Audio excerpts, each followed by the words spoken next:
नमस्कार बच्चों, आप सभी का स्वागत है सीयूटी कॉन्सेप्ट पे। आज के इस वीडियो में हम बात करेंगे डोमेन फिजिक्स का सिलेबस कि डोमेन फिजिक्स का सिलेबस क्या है, एग्ज़ाम पैटर्न क्या है और एग्ज़ाम में किस टाइप के क्वेश्चन आते हैं।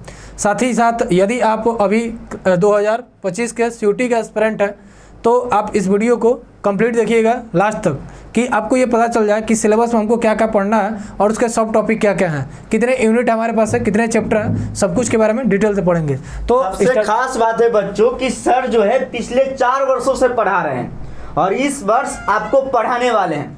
यानी सीयूटी यूजी में जो जिसका भी साइंस है इस बार फोड़ने वाले हैं सर, तो आप सभी लोग तैयार रहिए। तो सर अभी बताएंगे फिजिक्स के सिलेबस के बारे में, यानी कि सिलेबस को पूरी तरीके से निचोड़ने वाले हैं। सर का नाम भी जान लो क्योंकि आप लोग अब पढ़ने वाले हो सर से, आप सभी लोग अपने सपना को साकार करने वाले हो। तो सर का नाम है रोहित सर।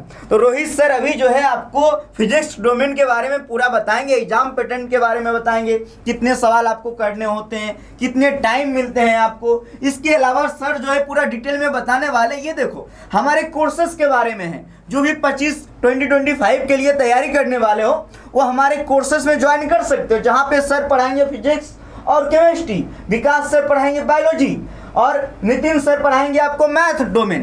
तो आप सभी लोग हमारे कोर्सेस में भी जुड़ सकते हो। इसके लिए आपको एप्लीकेशन डाउनलोड करना होगा सीयूटी कॉन्सेप्ट प्ले स्टोर से। तो सर अभी बताएंगे डोमेन एग्जाम जो आपका पैटर्न है। इसके अलावा सर जाएंगे, देखो कितना बढ़िया सर पीपीटी बनाए हुए हैं। अगर आप फिजिक्स डोमेन का सिलेबस देख भी लिए हैं तो भी इस वीडियो को पूरा देखिए, क्योंकि इसमें सर हर एक टॉपिक को खलास करेंगे।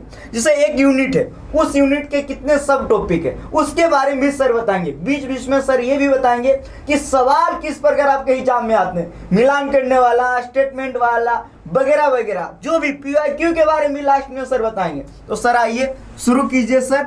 तो सर सबसे पहले बताएंगे आपको डोमेन एग्जाम पैटर्न के बारे में। बहुत बहुत धन्यवाद सर। आइए बच्चे, सबसे पहले हम बात करते हैं कि डोमेन एग्जाम का हमारा पैटर्न क्या है।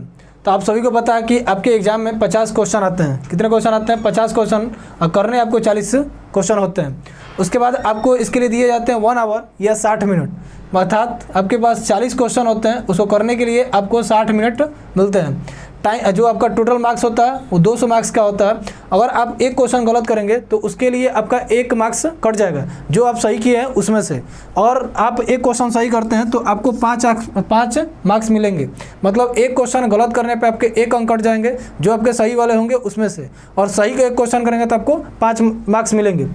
आगे अगर आप 2025 की प्रिपरेशन कर रहे हैं सीयूटी का तो हमारे बैचेज के साथ जुड़ सकते हैं, जिनकी क्लासेज अब हमारा चलना शुरू हो चुका है, तो या 1 सितंबर से चलना शुरू हो जाएगा प्रॉपर रूप से।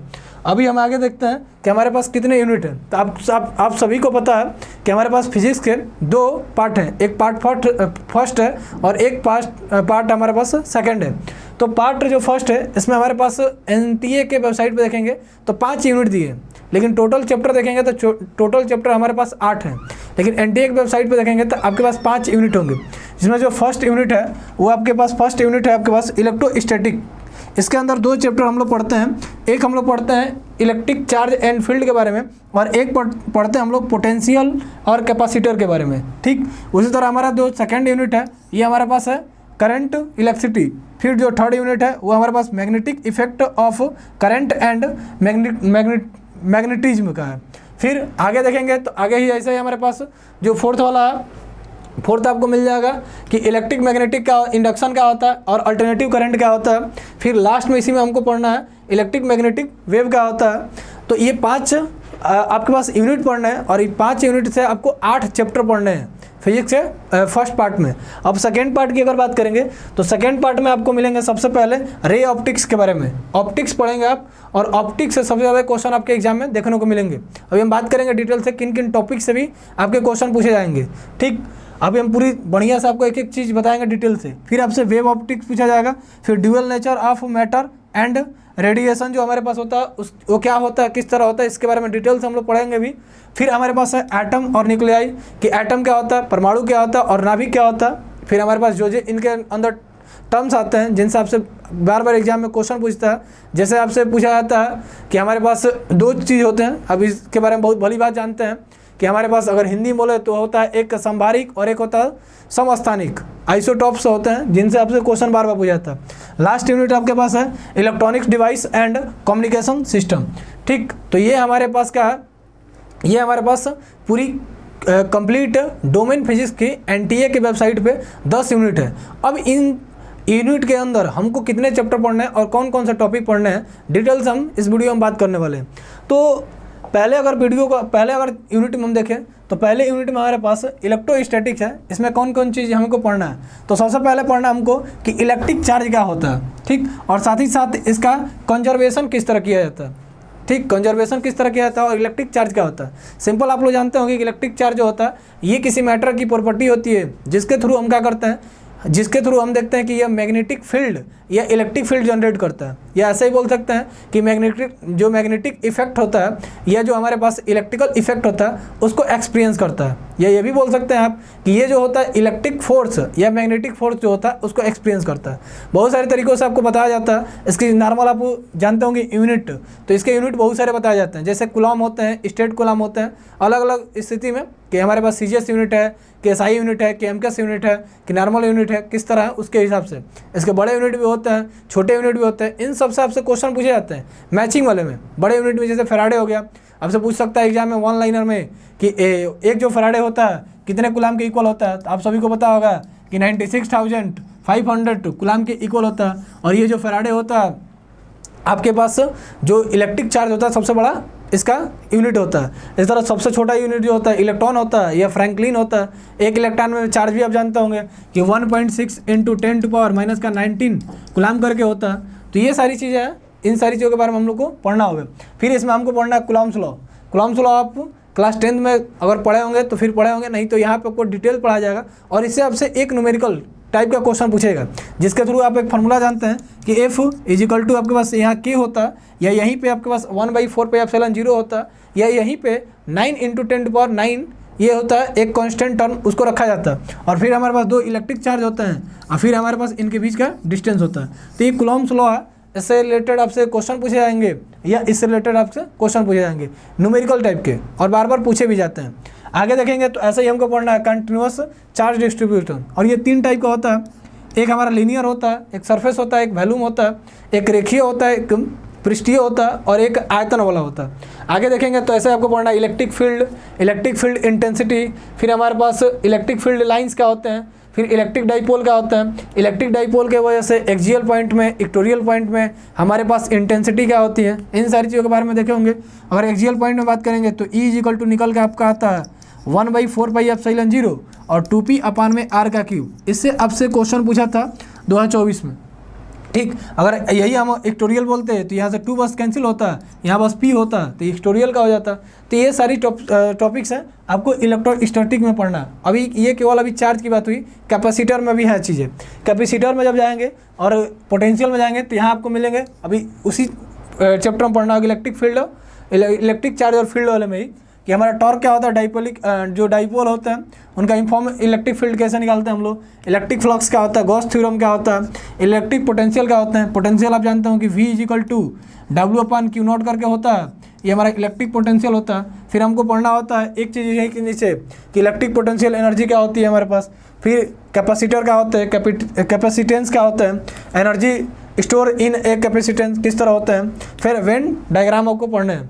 तो इन सारी टॉपिक के बारे में पढ़ना है फर्स्ट यूनिट में, ठीक। और आगे देखेंगे तो आपको इसके बाद पढ़ना है आपको करंट इलेक्ट्रिसिटी, ये सेकंड यूनिट आपका है। करंट इलेक्ट्रिसिटी में आपको क्या क्या पढ़ना है, तो इसमें आपको पढ़ना है इलेक्ट्रिक करंट क्या होता है। तो अभी जस्ट आप पीछे लिखे होंगे I = Q/T, यही इलेक्ट्रिक करंट होता है, इसकी यूनिट एम्पियर होती है। इसके अलावा ड्रिफ्ट वेलोसिटी क्या होती है, जिसे हम लोग अनुगमन वेग भी बोलते हैं या अफवाह वेग भी बोलते हैं, ये क्या होता है। मोबिलिटी क्या होती है, इससे क्वेश्चन पूछा था आपसे एग्जाम में। फिर आपका ओम्स लॉ क्या होता है, इन दोनों में रिलेशन क्या होता है, बहुत सारे रिलेशन भी आपके होते हैं जिनसे आपसे एग्जाम में क्वेश्चन पूछता है। फिर इलेक्ट्रिकल रेजिस्टेंस क्या होते हैं, तो ये सिंपल आप पढ़े होंगे, या ओम्स के लॉ में भी आप यूज करते हैं इसके बारे में। फिर इलेक्ट्रिकल एनर्जी और पावर क्या होता है, बहुत सिंपल चीज़ है, आप पढ़े होंगे इस चीज़ के बारे में। फिर इनकी कंडक्टिविटी क्या होती है, रेजिस्टिविटी क्या होती है, इसके अलावा इनको सीरीज में किस तरह ऐड किया जाता है, पैरेलल में किस तरह ऐड किया जाता है, उससे रिलेटेड आपके क्वेश्चन पूछे जाते हैं। फिर आगे उसी में देखेंगे तो आपको यहाँ कार्बन के बारे में पढ़ना होता है कि हमारे कार्बन जो रजिस्टर होता है वो क्या होता है, कलर कोड क्या होता है, सीरीज और पैरेलल की अभी हम बात कर रहे थे वो आपसे पूछे जाते हैं। सीरीज में अगर देखे होंगे तो आप जब सीरीज में रेजिस्टेंस को ऐड करते हैं तो वो होता है R = R1 + R2 + R3, और जब पैरेलल ऐड करते हैं तो 1/R = 1/R1 1/R2 और 1/R3। ऐसे करके हमारे पास पैरेलल के लिए हमारे पास जो प्रतिरोध होते हैं या जो रेजिस्टेंस होता है उनको सीरीज और पैरेलल में हम लोग निकालते हैं। आगे देखेंगे तो इसी में आपको पढ़ना है EMF, electric motive force. Cell का इलेक्ट्रिक मोटिव फोर्स क्या होता है, EMF। फिर हमारे पास कॉम्बिनेशन किस तरह किया जाता है उनको, फिर किरचॉफ लॉ क्या होता है, और किरचॉफ लॉ के बाद जो हमारे पास पोटेंशियल मीटर होता है वो क्या चीज़ होता है। इन सारी चीज़ों के बारे में हमको पढ़ना है करंट इलेक्ट्रिसिटी में। आगे देखेंगे तो आपका अगला यूनिट जो है उस यूनिट में आपको क्या क्या पढ़ना है। तो सबसे पहले आपको पढ़ना होता है ओस्टर्ड का जो एक्सपेरिमेंट था वो क्या था। फिर बायो-सवर्ट का जो हमारे पास था ये लॉ क्या है, इसके एप्लीकेशन कौन कौन से होते हैं, कौन कौन सी चीज़ें इसमें हम यूज करते हैं, किस तरह जो हमारे पास इन्फिनिटिव लेंथ की जो हमारे पास कोई कंडक्टर होता है तो उससे किस तरह मैग्नेटिक फील्ड निकाला जाता है, उससे रिलेटेड क्वेश्चन आपसे एग्जाम में पूछा था। फिर आप देखेंगे तो force on a moving charge क्या होता है, ठीक। उसके बाद force between two parallel current carrying wire में किस तरह हम निकालते हैं। इन सारी टॉपिक के बारे में आपको पढ़ना है। इसके अलावा नीचे देखेंगे तो अभी नीचे की भी बहुत सारी चीज़ें हैं जिनके बारे में आपको पढ़ना है कि हमारे पास अर्थ मैग्नेटिज्म क्या होता है, फिर पैराडाई क्या होता है। इन सारी चीज़ों के बारे में पढ़ना है आपको, ये सब मैटर वाले में भी आप पढ़ेंगे। आगे देखेंगे तो आपको आगे पढ़ना है electric magnetic induction and alternative current, AC, इसको हम बोलते हैं शॉर्ट में AC। कहीं करंट आप पढ़े होंगे दो टाइप की होती हैं, एक होता है DC और एक होता है AC। DC का मतलब डायरेक्ट करंट और AC का मतलब अल्टरनेटिव करंट, ठीक। अब आपके घर में DC जानते होंगे कि आपके घर में बैटरी वोटरी होगा या इन्वर्टर होगा, उससे जो करंट जनरेट होता है उसको हम लोग DC बोलते हैं। और ये अल्टरनेटिव करंट जो ट्रांसफार्मर से लाइट आती है ये आपके घर में बाहर से आती है, खंभों से, बिजली के खंभों से, पोल वोल से होके ये AC वाली करंट होती है, ये ट्रांसफार्मर से होके आती है। तो इन सारी चीज़ों के बारे में हमको अल्टरनेटिव करंट डीपली पढ़ना हमको अगले यूनिट में। इसमें हम लोग पढ़ेंगे इलेक्ट्रिक मैग्नेटिक इंडक्शन क्या होता है, फिर फैराडे लॉ क्या होता है, या फैराडे लॉ हम दो टाइप के पढ़ेंगे, ठीक। इसके अलावा हमारे पास इंड्यूस EMF क्या होता है या इंड्यूस करंट क्या होता है, फिर लेंज लॉ क्या होता है। लेंज लॉ बहुत इंपॉर्टेंट है, इससे रिलेटेड आपसे क्वेश्चन एग्जाम में पूछा जाता है और ये याद भी आपको आसानी से करा दिया जाएगा, बहुत आसानी से। फिर हमारे पास ED करंट क्या होता है जिसे हम लोग भंवर धाराएं भी बोलते हैं। सेल्फ और म्यूचुअल इंडक्टेंस क्या होते हैं, फिर अल्टरनेटिव करंट क्या होते हैं, फिर पीक और RMS वैल्यू, ये तो आपसे एग्जाम में एकदम मोस्ट इंपॉर्टेंट है, पूछेगा। RMS वैल्यू का मान आपसे एग्जाम में 2024 में 2 सेटों में पूछा था, अर्थात 2 स्लॉट में आपसे पूछा था RMS वैल्यू, और अभी मैक्सिमम भी पूछा होगा। उसके अलावा आप देखेंगे रेजोनेंस, फिर हमारे पास पावर इन AC सर्क्यूट क्या होते हैं, उसके अलावा हमारे पास AC जनरेटर क्या होता है, ट्रांसफार्मर, ये तो मोस्ट इंपॉर्टेंट है। यहाँ दोनों को लेकर चलिएगा, ये तो मोस्ट इंपॉर्टेंट है, यहाँ से आपसे क्वेश्चन पूछे ही पूछे जाएंगे। आगे देखेंगे अगले यूनिट में आपको ये सिंपल है, यहाँ से आपके ऑर्डिंग वाले क्वेश्चन पूछे जाते हैं, असेंडिंग ऑर्डर डिसेंडिंग ऑर्डर वाले क्वेश्चन पूछे जाते हैं। 2024 में बहुत सारे सेट में हम देखे या बहुत सारे स्लॉट में देखे कि आपसे असेंडिंग ऑर्डर वाले क्वेश्चन पूछे थे। असेंडिंग ऑर्डर कैसे पूछा जाता है, आप जानते हैं कि बहुत टाइप की हमारे पास वेव होती हैं, एक्स वेव होती हैं, फिर हमारे पास अल्ट्रा वेव होती हैं, गामा वेव होती हैं, बीटा वेव होती हैं। तो ये जो वेव है इनसे हमारा पूछता है कि इनका वेवलेंथ पूछ ले या और भी चीज़ें इनकी से रिलेटेड पूछा जाता है कि इनको लिखिए आप असेंडिंग ऑर्डर में या डिसेंडिंग ऑर्डर में। तो इन सभी के बारे में पढ़ना होता है। ये तो डिस्प्लेसमेंट करंट सबसे पहले पढ़ेंगे, फिर इलेक्ट्रिक मैग्नेटिक वेव क्या होती है और इनकी कैरेक्टरिस्टिक क्या होती है या इनके लक्षण क्या होते हैं, यही वाली बात हम बोल रहे थे। इससे एग्जाम में आपसे क्वेश्चन पूछेगा ही पूछेगा। फिर आगे हमको इधर में पढ़ना होता है इन दोनों टॉपिक के बारे में। ये हमारा टोटल हो गया फर्स्ट पार्ट, अर्थात यहाँ तक हमारे फर्स्ट पार्ट से जो क्वेश्चन है वो पूछे जाएंगे। आगे अगर देखेंगे तो आगे आपसे क्वेश्चन कौन से पूछे जाएंगे। अब हमारे पास रे ऑप्टिक्स से स्टार्ट होता है, या पार्ट जो हमारा सेकंड है फिजिक्स का वो स्टार्ट होता है, पार्ट सेकंड हमारा फिजिक्स का। तो रे ऑप्टिक्स में आपसे पहले पढ़ना होता है रिफ्लेक्शन ऑफ लाइट, कि जो लाइट का रिफ्लेक्शन होता है वो क्या होता है। फिर हमारे पास मिरर पढ़ना होते हैं कि जो मिरर होते हैं वो क्या होते हैं, कॉनकेव मिरर, कन्वेक्स मिरर, इनसे किस तरह इमेज बनता है। फिर मिरर फार्मूला जो हमारा होता है आप पढ़े होंगे 1/f = 1/v + 1/u, लेंस में जाएगा तो ये माइनस हो जाता है। इसके अलावा आपको रिफ्लेक्शन पढ़ना होता है, इसके अलावा टोटल इंटरनल रिफ्लेक्शन पढ़ना होते हैं, और इसके एप्लीकेशन यहाँ से पूर्ण आंतरिक परिवर्तन इसी को आ जाता है, और यहाँ से आपसे क्वेश्चन एग्जाम में पूछे जाते हैं। ठीक, आगे देख लीजिएगा। आगे देखेंगे तो आपके पास लेंसेज हैं, वही कन्वेक्स लेंस, कॉनकेव लेंस क्या होते हैं, इनकी प्रॉपर्टी होंगी, फिर इनको किस तरह ऐड किया जाता है। ठीक, पावर ऑफ लेंस क्या होते हैं ये पढ़े होंगे P is equal to 1/f power of lens. इससे रिलेटेड छोटा न्यूमेरिकल पूछ सके, ये पूछता नहीं है लेकिन हो सके तो कहीं पूछ ले कि आपको किसी मिरर का किसी लेंस का आपको फोकल लेंस दे दे या फोकल डिस्टेंस दे दे और आपसे पावर पूछ ले, और ये कॉन्केव के लिए अलग होता है और कन्वेक्स के लिए अलग होता है, तो वो कहीं पूछ सकता है आपसे। आगे देखेंगे तो आपके पास आगे देखेंगे तो आइए आगे वाली चीज़ें आपको दिख रही होंगी कि ह्यूमन आई भी आपको पढ़ना है। इसके वाला प्रिज्म से रिलेटेड जो हमारे पास चीज़ें होती हैं उन सारी चीज़ों के बारे में भी हमको यहाँ रे ऑप्टिक्स में पढ़ना है। आगे देखेंगे आप तो आगे आपके लिए है वेव ऑप्टिक्स। वेव ऑप्टिक्स में क्या क्या पढ़ना है, तो पहले हमको पढ़ना है वेव फ्रंट अर्थात तरंगार्ग क्या होता है, और इसी तरंगांग के आधार पे हमारे एक साइंटिस्ट थे हाइगेंस, और हाइगेंस ने अपने लॉ दिए थे और लॉ के थ्रू ही उन्होंने दो चीज़ को प्रूव किया था, एक रिफ्लेक्शन को एक रिफ्रैक्शन को, दोनों को उन्होंने प्रूव करके लाया था अपने लॉ से। तो सबसे पहले इनके प्रिंसिपल पूछते हैं और इससे यहाँ से स्टेटमेंट के क्वेश्चन आपसे पूछे जाते हैं। स्टेटमेंट देगा बहुत सारा और आपसे पूछेगा कि कौन सा स्टेटमेंट इनका सही है और कौन सा रॉन्ग है, ऐसे करके आपके स्टेटमेंट क्वेश्चन पूछेंगे। फिर रिफ्लेक्शन और रिफ्रैक्शन की कहानी चलती है हाइगेंस की। फिर हमारे पास हाइगेंस प्रिंसिपल होता है, इनको प्रूफ किया जाने वाली कहानी है। फिर हमारे पास दो चीज़ पढ़ना होता है कि ये हमारे पास क्या होता है। फिर यंग डबल स्लिट थ्योरी, इससे 2023, 24, 25 मतलब 25 नहीं बोलेंगे, 22, 23, 24 लगातार क्वेश्चन पूछा है, लगातार क्वेश्चन बार एग्जाम में पूछा है।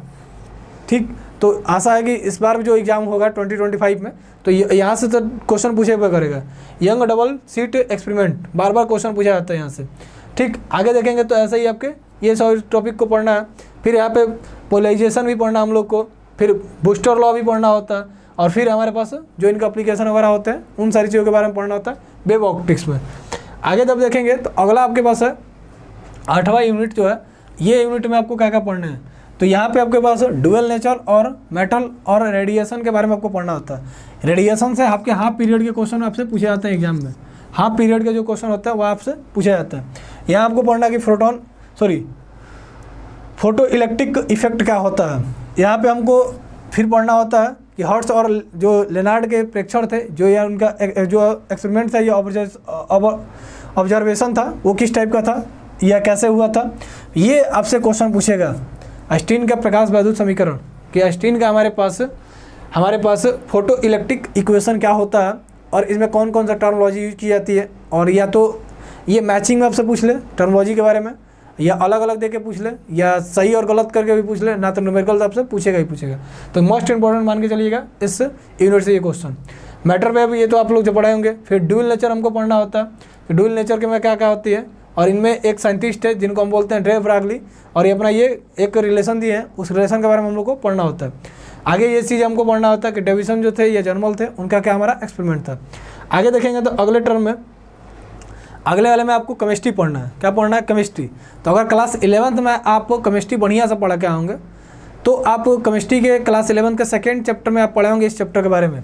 वहाँ लिखा था चैप्टर का नाम स्ट्रक्चर ऑफ एटम, कि एटम क्या था। उन्होंने बहुत सारे मॉडल पढ़े थे, Thomson model, Rutherford model, Bohr Bury model, ऐसे बहुत सारे मॉडल पढ़े थे।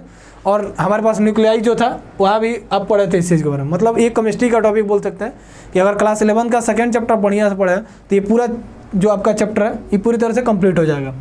यहाँ पे आपके क्या क्या पढ़ना होता है, तो अल्फा जो कण का प्रकरण था ये कौन किए थे, तो रदरफोर्ड जो थे वो इसका एक्सपेरिमेंट किए थे, और इनके दो स्टूडेंट थे, एक गीगर और मार्सन, तीनों मिल के एक साथ एक एक्सपेरिमेंट किए थे, और इस एक्सपेरिमेंट से वो 2-3 चीज़ों की खोज की थी। जैसे प्रोटॉन क्या था, प्रोटॉन पे मास क्या होता है, मतलब प्रोटॉन और न्यूक्लियाई जो होता है या जो न्यूक्लियर होता है उसके बारे में पूरा डिटेल थे वो बताए थे इस एक्सपेरिमेंट से। आगे आप देखेंगे तो रदरफोर्ड मॉडल क्या था, फिर बोहर मॉडल क्या था, एनर्जी लेवल क्या होता है, हाइड्रोजन स्पेक्ट्रम। हाइड्रोजन स्पेक्ट्रम में बहुत सारी सीरीज होती हैं, Lyman series, बामर series, Paschen series, Brackett series, ठीक, फुंड सीरीज, ये सारी सीरीज होती हैं जिनसे आपसे यहाँ से आपका वेवलेंथ पूछता है कि किसका वेवलेंथ अधिक होता है, किसका एनर्जी अधिक होता है, किसका कम होता है, इसका असेंडिंग ऑर्डर, इसका डिसेंडिंग ऑर्डर आपसे एग्जाम में पूछा जाता है। आगे देखेंगे तो आगे ऐसे ही आपको पढ़ना है कि नाभिक की संरचना और आकार, कि नाभिक में क्या क्या चीज़ होती है। आप सभी को पता है कि आपके पास जो एटम होता है उस एटम के अंदर एक न्यूक्लियर होता है, और उस न्यूक्लियर में 2 चीज़ होता है, एक न्यूट्रॉन और प्रोटॉन, और इसके बाहर देखेंगे तो हमारे पास सेल होता है जिसमें इलेक्ट्रॉन क्या करते हैं, चक्कर लगाते हैं। सेल होता है, सब सेल होता है, न्यूक्लियाई होता है, इस टाइप के आपके सब कुछ होता है। फिर आइसोटॉप्स का होता है, आइसोबार का होता है। इन सारे से क्वेश्चन आपसे एग्जाम में पूछे जाते हैं कि आपके पास अगर इसको आइसोटॉप की बात करेंगे तो आइसोटॉप्स क्या होते हैं, तो आप सिंपल जानते होंगे कि जिनका एटॉमिक जो नंबर होता है वो सेम होता है, लेकिन एटॉमिक जो मास होता है वो डिफरेंट होता है, उसको हम क्या बोलते हैं, आइसोटॉप्स बोलते हैं। वही इसको उलट दीजिएगा तो हमारे क्या हो जाएंगे, हो जाएंगे आइसोबार। अर्थात आइसोबार का मतलब जिनका एटॉमिक जो हमारे मास होता है वो डिफरेंट होता है, सॉरी सेम होता है, लेकिन जो एटॉमिक नंबर होता है वो हमारे सेम होंगे। तो उस स्थिति में हमारे पास क्या होंगे, उस स्थिति में हमारे पास ये होंगे हमारे पास समबारिक या आइसोबार। आगे देखिए रेडियो एक्टिविटी जो है वो क्या होती है, इसमें हमारा अल्फा बीटा गामा, और यहीं से हम बोले थे कि आपसे क्वेश्चन पूछे जाएंगे। Law of radio active declare जो था उसके बारे में आपसे पूछा जाता है कि रेडियोधर्मी क्षय का नियम था वो क्या होता है। इसमें दो चीज़ आपको पढ़ना होते हैं, नाभिकीय विखंडन और नाभिकीय संलयन। आगे देखेंगे तो मास एनर्जी रिलेशन क्या होता है, मास डिफिट क्या होता है। फिर हमारे पास आगे देखेंगे तो जो बंधन एनर्जी होती है वो क्या होती है। फिर न्यूक्लियर फ्यूजन क्या होता है और फ्यूजन क्या होता है, फिजन और फ्यूजन, विखंडन और संलयन का क्वेश्चन आपसे एग्जाम में पूछा जाता है। आगे जब देखिएगा तो अगला जो आपके पास टॉपिक है, अगला टॉपिक है आपके पास लास्ट यूनिट का है, जो आपसे एग्जाम में यहाँ से क्वेश्चन पूछे जाते हैं। इलेक्ट्रॉनिक्स जो डिवाइस होती है हमारे पास, सेमीकंडक्टर का ये पूरा चैप्टर मान के चलेंगे, और कम्युनिकेशन सिस्टम जो हमारे पास है, इनसे रिलेटेड क्वेश्चन है और लास्ट यूनिट है। ठीक, टोटल हमारे पास 16 चैप्टर होंगे फिजिक्स में, जिसमें ये हमारे पास 15 और 16 नंबर के चैप्टर हैं। सबसे पहले इसमें हमको पढ़ना होता है एनर्जी बाउंड इन सॉलिड, जो हमारा ठोस पदार्थ होता है उसमें ऊर्जा बैंड किस तरह होता है। फिर हमारे पास सेमीकंडक्टर जो होते हैं, अर्धचालक क्या होता है, ये कितने टाइप के होते हैं, पी टाइप सेमीकंडक्टर क्या होते हैं, एन टाइप सेमीकंडक्टर क्या होते हैं। फिर इनका हमको वीआई कैरेक्टरिस्टिक भी पढ़ना होता है कि इनका वीआई जो ग्राफ होता है वो किस तरह होता है। आगे हमको डायोड पढ़ना होते हैं और रेक्टिफायर पढ़ने होते हैं। रेक्टिफायर इंपॉर्टेंस है, इसमें आपको half wave rectifier, full wave rectifier, इनके बारे में पढ़ना होता है। इनका वीआई कैरेक्टरिस्टिक्स पढ़ना होता है। इनको जब हम फुल वेव रेक्टिफायर जो होता है उनका कहाँ कहाँ यूज करते हैं, इन सभी चीज़ों के बारे में आपको डिटेल से पढ़ने होते हैं। आगे आपको पढ़ना होता है फोटो डायोड क्या होते हैं। फिर आपको पढ़ना होता है जनरल डायोड क्या होते हैं, ट्रांजिस्टर क्या होते हैं, लॉजिक गेट, डिफरेंट टाइप के आप लॉजिक गेट पढ़े होंगे या पढ़ाए जाएंगे आपको। नॉर गेट क्या होते हैं, और गेट क्या होते हैं, एंड गेट क्या होते हैं, नैंड गेट क्या होता है, सभी के बारे में पढ़ा जाएगा। आपसे एग्जाम में क्वेश्चन भी पूछा जाएगा, ये बात को आप ध्यान रखिएगा। आगे आपको पढ़ना क्या है, एलिमेंट्स ऑफ कम्युनिकेशन सिस्टम, कि हमारे पास जो हमारे पास संचार प्रणाली में तत्व आते हैं वो कौन कौन से आते हैं, किन किन का हम यूज करते हैं कम्युनिकेशन सिस्टम में। आगे हमको इसी में इन 3 टॉपिक के भी बारे में पढ़ना होता है। आगे जब देखिएगा तो आगे आपको बताया जाएगा कि आपके एग्ज़ाम में किस टाइप के क्वेश्चन आते हैं। शुरू में हम बोले थे कि आपको हम इस वीडियो में कंप्लीट सिलेबस के साथ साथ ये भी बताएंगे कि एग्ज़ाम में किस टाइप के क्वेश्चन आपके आने वाले हैं। तो एग्जाम में देखिएगा सबसे पहले आपका 1 लाइनर क्वेश्चन पूछता है, सिंपल एक क्वेश्चन देगा और बोलेगा कि इसका आंसर क्या होगा। ये 1 लाइनर को टाइप के क्वेश्चन पूछे जाते हैं। फिर अभी देखिएगा आगे, तो आगे आपके पास क्वेश्चन पूछता है इस टाइप का कि इसके कौन कौन से आंसर हो सकते हैं, डिफरेंट टाइप के। मतलब ये क्वेश्चन दे दिया यंग के द्वितीयक, अच्छा ये प्रीवियस ईयर पेपर है और मैं बता रहा था ये पीछे जब यंग डबल स्लिट की एक्सपेरिमेंट आया था तो मैं बोला था कि इससे क्वेश्चन बार बार पूछा जाता है। देखिए इससे क्वेश्चन एग्जाम में पूछा गया।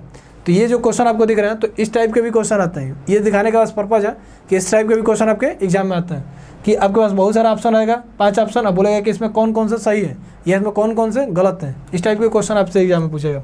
फिर आपसे ये क्वेश्चन पूछते हैं इनका असेंडिंग ऑर्डर, डिसेंडिंग ऑर्डर। हम बोल लेते हैं जो वेवलेंथ होते हैं, जो हमारे पास वेवलेंथ की हमारे पास जो रे होती है उनका हमारे पास वेवलेंथ के साथ साथ हमारे पास जो इलेक्ट्रोमैग्नेटिक वेव थी उन सब का हमारे पास असेंडिंग या डिसेंडिंग ऑर्डर में क्रम भी पूछता है, या उनको बोलता है कि इनको क्या करिए, इनके फ्रीक्वेंसी के बेस पे या इनके वेवलेंथ के बेस पे या एनर्जी के बेस पे इनको असेंडिंग ऑर्डर में या डिसेंडिंग ऑर्डर में व्यवस्थित कीजिए। तो इस टाइप के भी क्वेश्चन आपसे पूछे जाते हैं।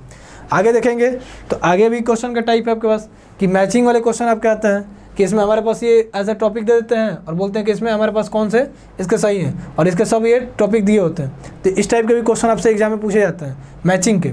साथ ही साथ आगे देखेंगे तो आगे आपके पास ये था। आगे आपके पास क्वेश्चन के 4 टाइप हैं और एसर्शन के भी क्वेश्चन आपसे एग्जाम में पूछे जाते हैं।